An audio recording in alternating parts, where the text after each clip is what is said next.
오늘 우리에게 주신 하나님의 말씀은 마가복음 8장 14절로 26절 말씀입니다. 마가복음 8장 14절로 26절입니다. 다 찾으셨으면 한 절씩 교독하겠습니다. 제가 먼저 14절을 봉독해 드리겠습니다. 제자들이 떡 가져오기를 잊었음에 배에 떡 한 개밖에 그들에게 없더라.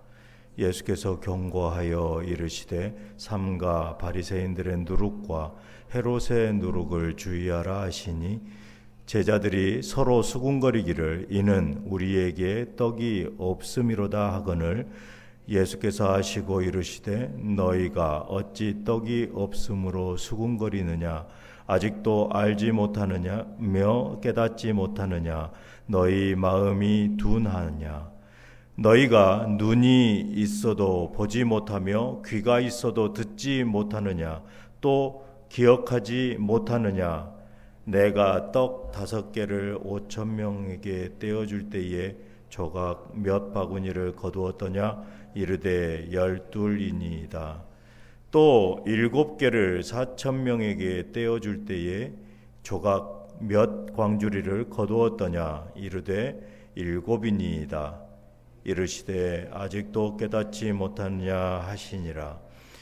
벳세다의 이름에 사람들이 맹인 한 사람을 데리고 예수께 나와 손 대시기를 구하거늘 예수께서 맹인의 손을 붙잡으시고 마을 밖으로 데리고 나가사 눈에 침을 뱉으시며 그에게 안수하시고 무엇이 보이느냐 물으시니 쳐다보며 이르되 사람들이 보이나이다. 나무 같은 것들이 걸어가는 것을 보나이다 하거늘 이에 이 눈에 다시 안수하심에 그가 주목하여 보더니 나아서 모든 것을 밝히 보는지라.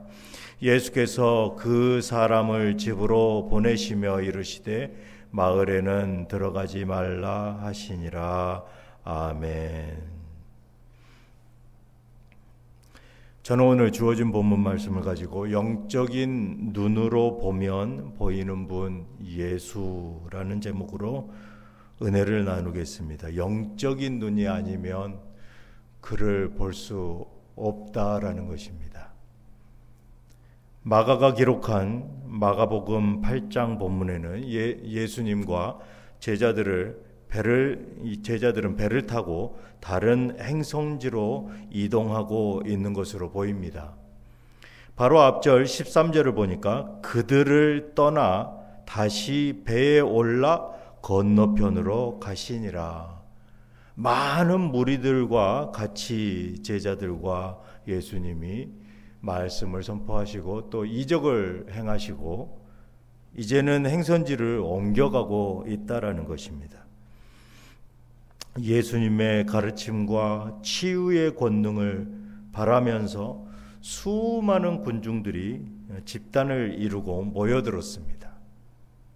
그들은 예수님께 많은 기대와 목적을 가지고 따른 것입니다.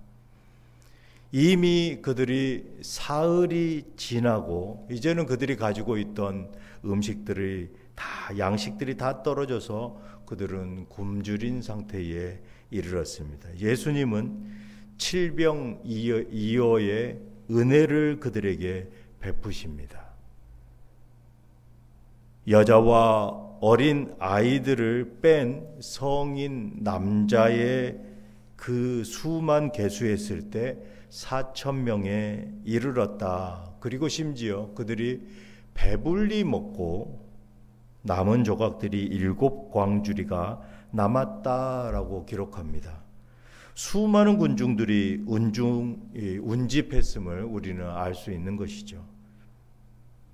예수님이 그들을 먹이시고는 그들을 돌려보내시고 즉시 제자들과 함께 배를 타고 갈릴리 서쪽 해안으로 이동하십니다.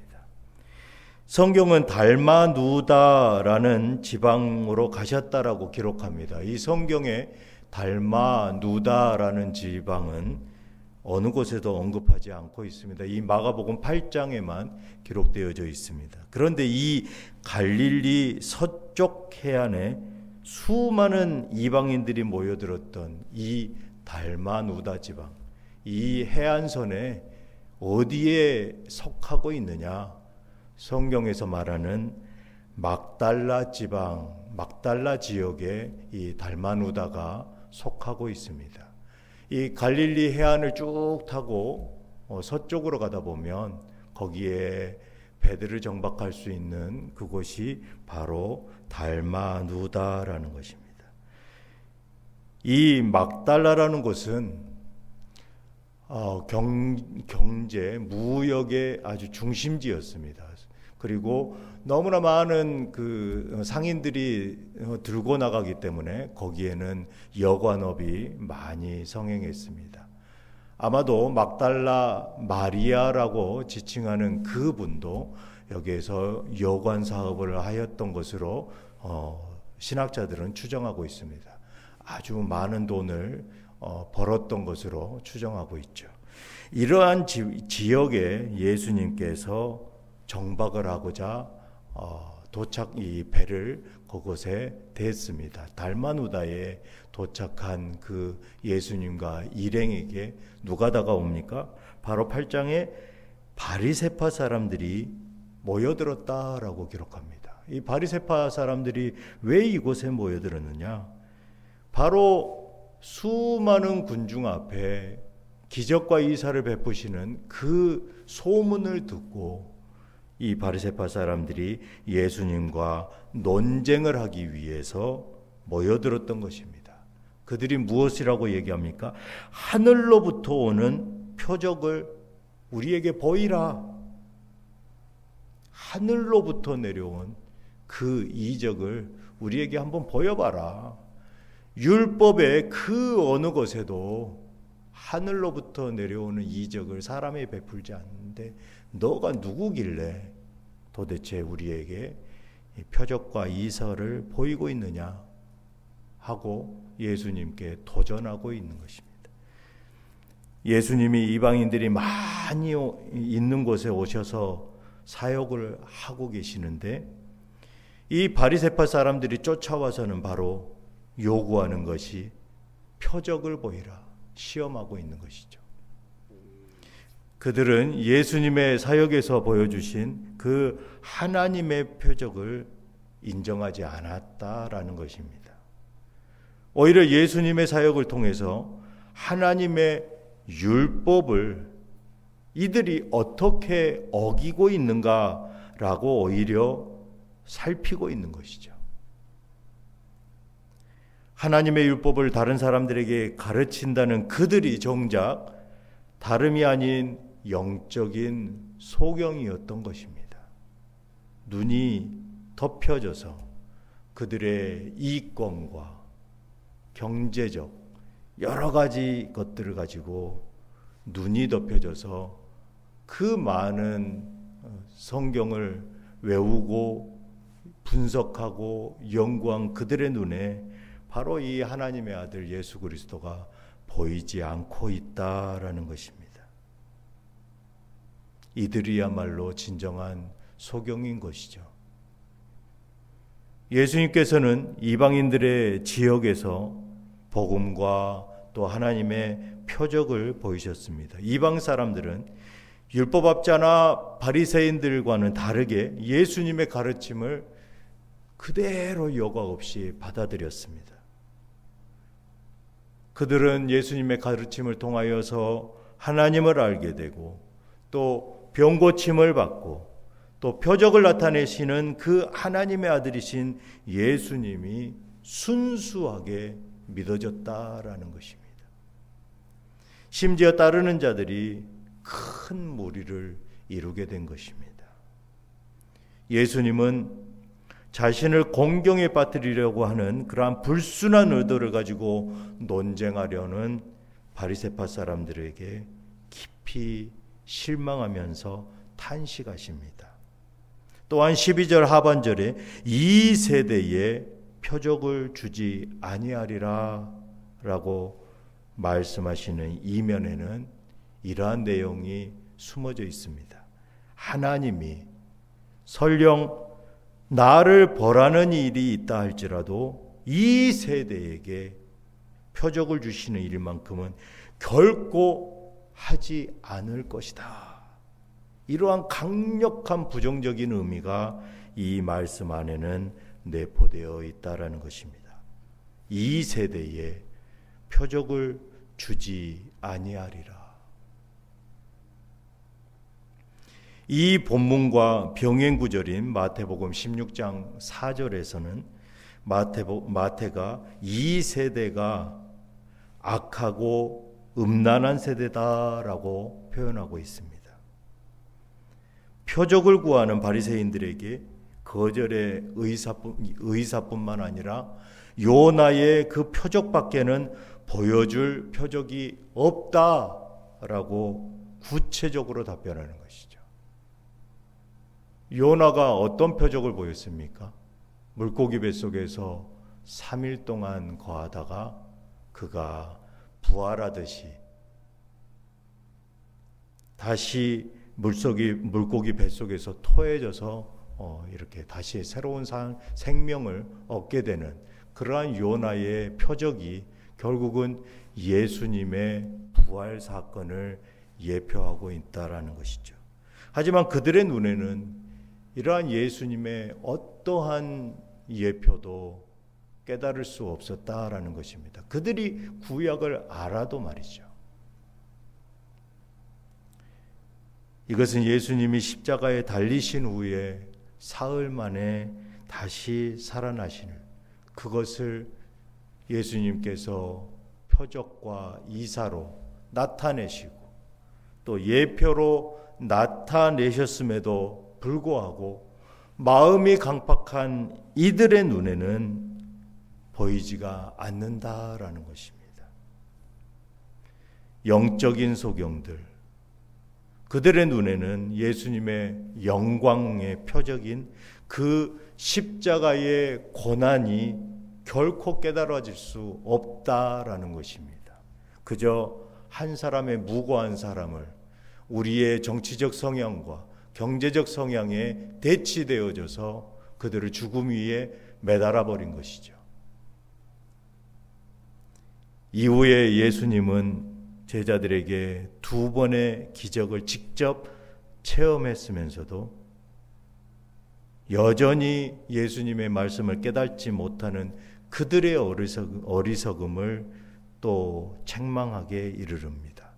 14절로 21절에 그렇게 기록하고 있는 것이죠. 예수가 누구인지 밝히 보지 못하는 눈뜬 소경과 같은 그러한 제자들, 직접 목도하였음에도 불구하고 그가 누구인지 그들의 눈에는 보이지 않는다라는 것입니다. 이들의 제자들 이들에게도 누가 더 높은 자리에 설 것인지 그런 것들을 수군대고 떠들어대고 싸우고 있는 그들의 어리석음,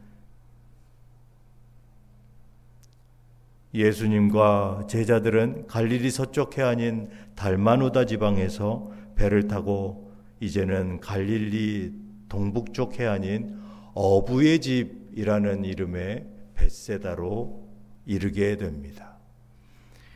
이 벳세다는 여러분들이 아시다시피 베드로, 빌립, 안드레의 고향이기도 합니다.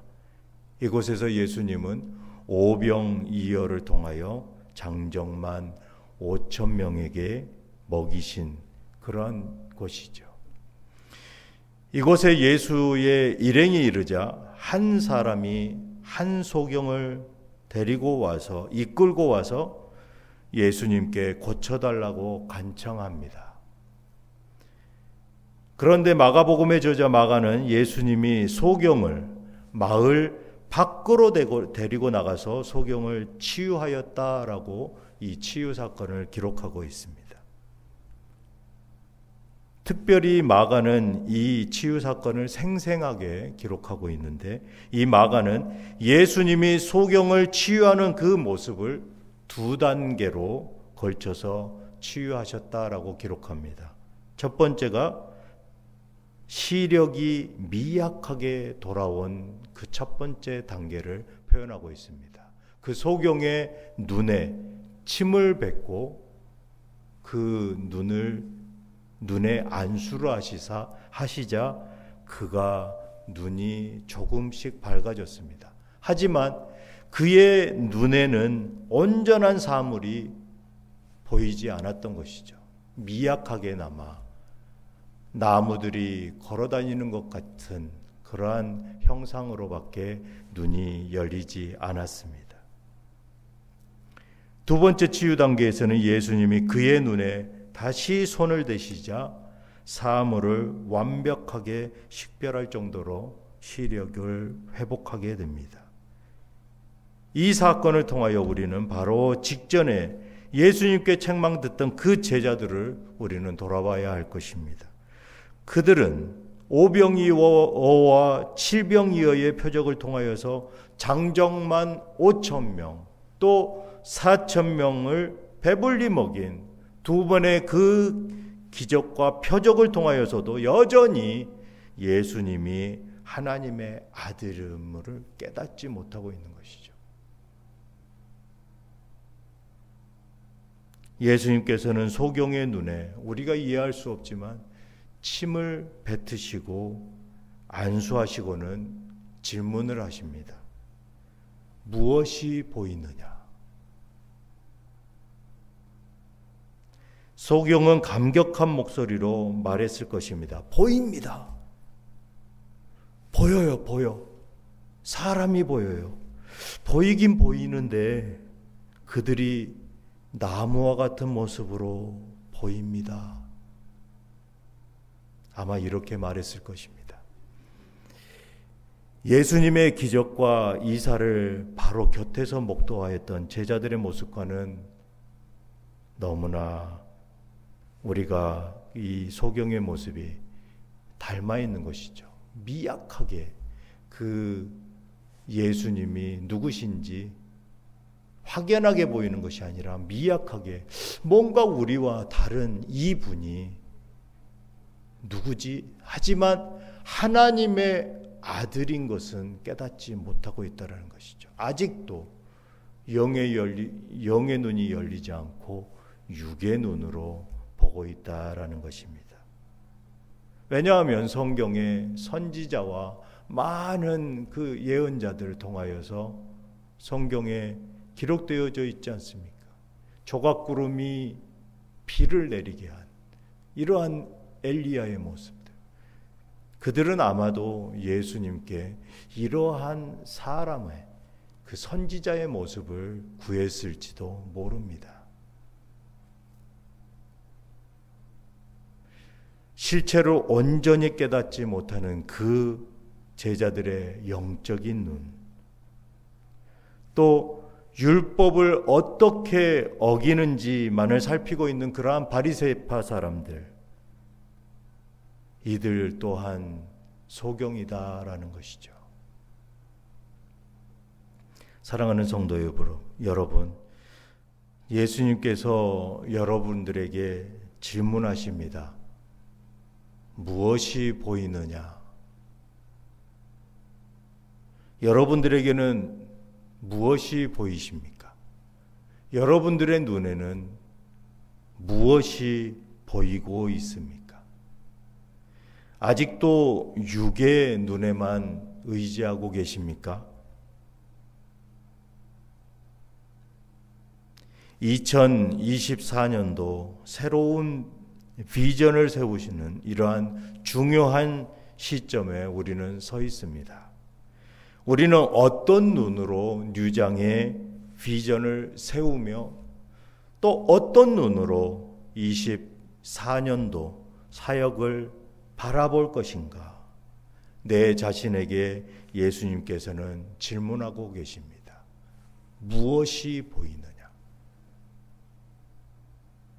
우리의 영적인 눈이 2024년도 하나님께서 우리 뉴장을 향하여 베푸실 큰 놀라운 하나님의 은혜와 하나님 나라의 산 소망과 한 영혼을 살리는 그러한 선교적 교회, 영혼을 살리는 교회, 이러한 교회의 사명을 우리는 바라보아야 할 것입니다.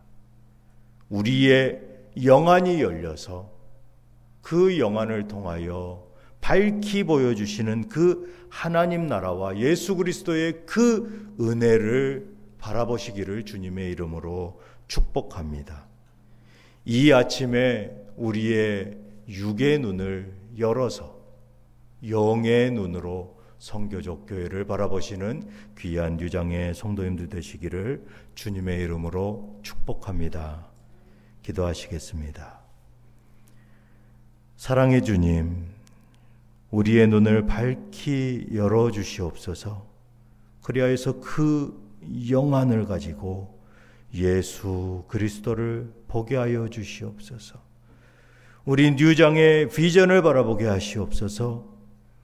2024년도 우리를 통하여 베푸실 예수 그리스도의 그 은혜를 체험하게 하시고 하나님 나라의 산소망을 품게 하시며 한 영혼 한 영혼을 살리는 선교적 교회와 성도들 되게 하여 주시옵소서.